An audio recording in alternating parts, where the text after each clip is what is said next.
وروستیو څو ورځو کې د تورخم دروازې له لارې د کډوالو راتګ تر بل هر وخت زیات شوی.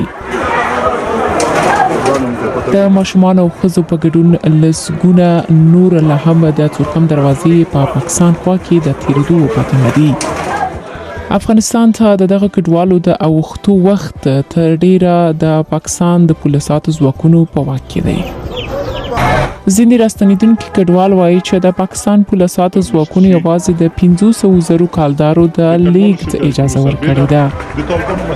له پاکستان اکثره راستنیدونکي کډوال د طالبانو پوځي وسایطو په وسیله د کډوالو کمپ ته ځي چې له دې ځایه 2 کیلومتره واټن لري لیږدول کیږي.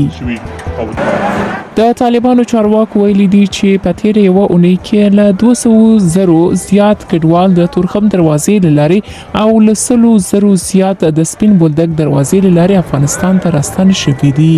د پاکستان د موقت حکومت د پریکړې له مخې ټاکل شوې ده چې 1,400,000 افغان کډوال چې قانوني اسناد لري باید دغه هیواد پریږدي. د ملګرو ملتونو په ګډون نړیوالو سازمانونو خبرداری ورکړی دی چې د پاکستان د حکومت دغه اقدام ښایي افغانستان د بشري ناورین لامل شي. دغه سازمانونو همداراز د پاکستان له حکومت غوښتي دي چې خپل پریکړه بیرته واخلي. خو د پاکستان حکومت ټینګار کړی چې د استوګنې له اسنادو پرته افغان کډوال به له دغه هیواده وباسي.